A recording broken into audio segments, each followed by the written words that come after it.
ओम नमो भगवते वासुदेवाय। महाराज प्रसूंनी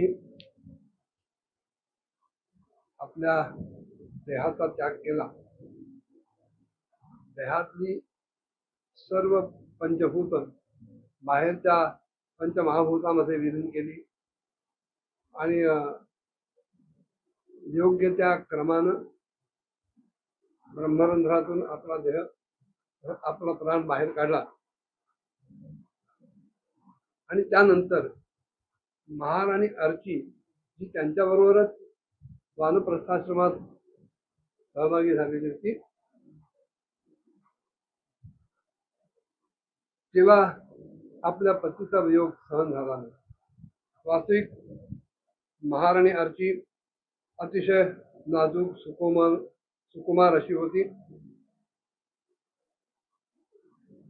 पायाला जमिनीचा हलकासा स्पर्श जरी झाला तरी इजा होईल इतकी नाजूक होती. पण तरी सुद्धा आपल्या पतीचं व्रत, त्यांनी स्वीकारलेले नियम, त्यांचा निश्चय, ह्याच्यासाठी आपल्या पतीला पूर्ण सहकार्य करत व्रतपालनामध्ये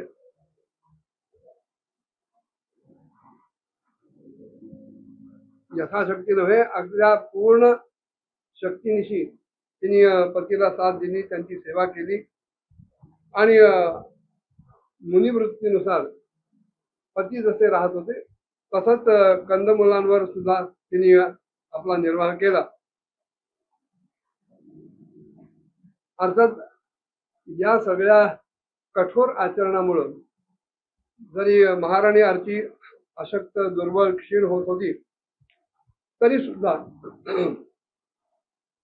आपल्या पतीचा ईषत स्पर्श, हलका स्पर्श, त्याची स्मितमुखी दृष्टी, ह्या सगळ्यामुळं आपण जणू सन्मानित झालो, ह्या भावनेतून तिला अतिशय आनंद व्हायचा.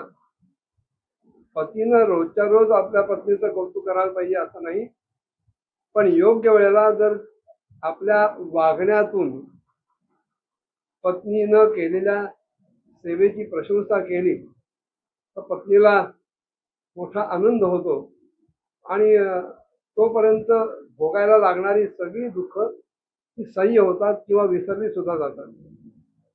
महाराणी अर्चीनं आपल्या पतीकडनं हे वेळोवेळी मिळालेलं जे स्मितहास्य आहे, प्रशंसापूर्वक दृष्टी आहे, त्याच्यातून सगळे कष्ट विसरून गेली आणि पतीचा जो आचार होता त्याच्यातूनच ती आनंदित राहिली. आता पृथ्वीचे स्वामी असलेल्या आणि आपल्या प्रियतम अशा महाराज ऋतूचा तो अचेतन देह बघितल्यानंतर तिला साहजिकच काही काळ शोक झाला, ती विलाप करायला लागली. पण शेवटी विवेकानं तो शोक तिने आवरला आणि पर्वतावर तो देह नेऊन तिथे चिता बनवली. त्या चितेवर तो देह ठेवला आणि आपल्या पत्नी धर्मानुसार जो आवश्यक व्यवहार होता, धार्मिक व्यवहार होता, तो व्यवहार करण्यासाठी नदीच्या पाण्यात स्नान केलं. ते सगळे उपचार तिने केले आणि परम पराक्रमी अशा पतीला जलांजली देऊन आकाशातल्या सर्व देवतांना तिने वंदन केलं आणि 3 वेळा त्या चितेला तिने प्रदक्षिणा घातली आणि पतीच्या चरणांचं ध्यान करत करत ती अग्नीमध्ये प्रविष्ट झाले. परमसाध्वी अशा अर्चीनं अशा प्रकारे आपल्या वीरवर पती महाराज ऋतूंचं अनुगमन केलेलं बघून, सहगमन नव्हे, अनुगमन आहे, अनुगमन केलेलं बघून हजारो वरदायिनी देवींनी आपापल्या पतींच्या बरोबर त्या महाराणी अर्चीची स्तुती केली, प्रशंसा केली. आणि त्यावेळेला आकाशस्थ देवतांनी नाना प्रकारची मंगलवाद्य वाजवायला सुरुवात केली.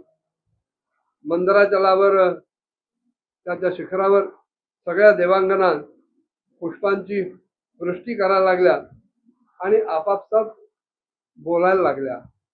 त्या काय बोलत होत्या पुढच्या भागात बघूया. ओम नमो भगवते वासुदेवाय.